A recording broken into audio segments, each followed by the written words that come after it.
Hello, good morning. So I want to read something to you. I'm still reading from The Science of Getting Rich. Yes, we are still on it. So I'm reading from chapter 8. It says thinking in a certain way. Right? This is quite a long read. I'll make it short, but I'm trying to get to a point, right? Okay, it says turn back to chapter 6 and read again the story of the man who formed the mental image of his house, and you will get a fair idea of the initial step towards getting rich. You must form a clear and definite mental picture of what you want. You cannot transmit an idea unless you have it yourself. You must have it before you can give it. And many people fail to impress thinking substance because they have themselves only a vague and mystic concept of the things they want to do, to have, or to become. It is not enough that you should have a general desire for wealth to do good with. Everybody has that desire.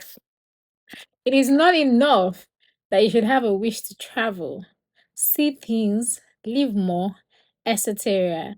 Everybody has those desires also. If you were going to send a wireless message to a friend, you would not send the letters of the alphabet in their order and let him construct the message for himself.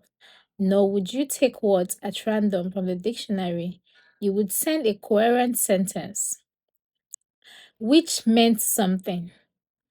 When you try to impress your want upon substance, I told you substance is God. When you try to impress your want upon God, remember that it must be done by a coherent statement. You must know what you want and be definite. You can never get rich or start the creative power in action by sending out unformed longings and vague desires. Go over your desires just as the man I have described went over his house. See just what you want. Get a clear mental picture of it as you wish it to look when you get it. That clear mental picture you must have continually in mind, as the sailor has in mind the port towards which he is sailing the ship. You must keep your face towards it all the time. You must no more lose sight of it than the steersman loses sight of the compass. It is not necessary to take exercises in concentration, nor to set apart special times for prayer and affirmation, not to go into silence, not to do occult stunts of any kind. There are things that are well enough, but all you need is to know what you want and want it badly enough so that it will stay in your thoughts. Spend as much of your leisure time as you can in contemplating your picture, but no one needs to take exercises to concentrate his mind on a thing if he really wants it. It's the things you do not really care about which require effort to fix your attention upon. And unless you really want to get rich, so that is the desire so that the desire I'm trying to get to my point really quickly, sorry.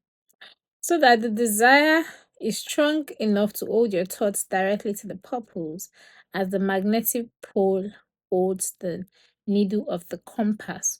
It will handle be worthless for you. Try. Okay, I need to get to my point fast enough. Okay, let me get to my point. This is my point. Apologies. This is long, but I'm getting there. Behind this purpose must be an invisible and unwavering faith that the thing is already yours, that it is at hand, and you have to take possession of it. This is the part I've been trying to get to since. So let's say you ask for a car. Let's use a car, for example. Let's say you want a Range Rover or a G Wagon, for example. And then you create the mental picture of what you want in your mind, the color, all of that. You are seeing yourself driving the car, your hands on the steering, everything. You have to act like the car is already yours. If it's a house, this applies to everything. Everything at all you want. It might be admission, it might be travel, it might be anything at all. You have to act like you already have that thing. You have to act like you already placed the order. Okay, I think I used the car because of this analogy I was gonna give. You need to act like you already placed the order and it's already on its way to you. You know, when you make a payment and then you place an order, you make your payment, and the thing is coming to you. They are delivering it. Yes, you have to act like it's already on its way. It's you, by the time you make that payment, it's yours already. But it's just coming to, they're bringing it to you because you've paid for it. Exactly. So you have to act like it's yours already. You only have to take possession of it. That is what the book is saying. You are saying you'll not read, and I'll be reading to you once in a while when I have time. I'll be reading to you. So that's the main idea about this book. It's almost the same thing with Think and Grow Rich. You have to have the thought first. It starts with your mind. What do you want? It starts with your mind. You have to have the thought first.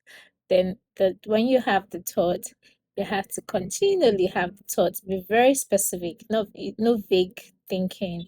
You can't just say, I want a car. What car do you want? What color of the car? What? You have to be specific. Or what house do you want? Where do you want the house at? Or you can't just say I want to travel. Where do you want to travel to? Before you see yourself in Sambisa Forest, where do you want to travel to? So you have to be very, very detailed, right? And then you have to have that thought in your head continuously, and then you have to act unwavering faith, unwavering faith. Believe that it is yours.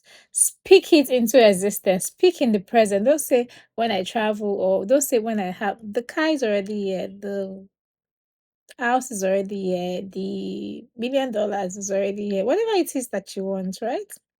So that's it. The Science of Getting Rich. This is my update time reading it. And I try to read one chapter every time I have time. So my next read, I've started reading it already. The Act of War. We're going to war, baby. Don't mind me. I play a lot. But the point is, this is my next read. I'm reading it a bit, little by little. I've got exams, so I've not had time to really read. But the Act of War. All right, lovelies. Love you. Bye. Have a great day and happy Ramadan. Oh, I don't know. I think that they've seen their moon or not seen their moon or something. I don't know, but just have a great day, okay? Bye.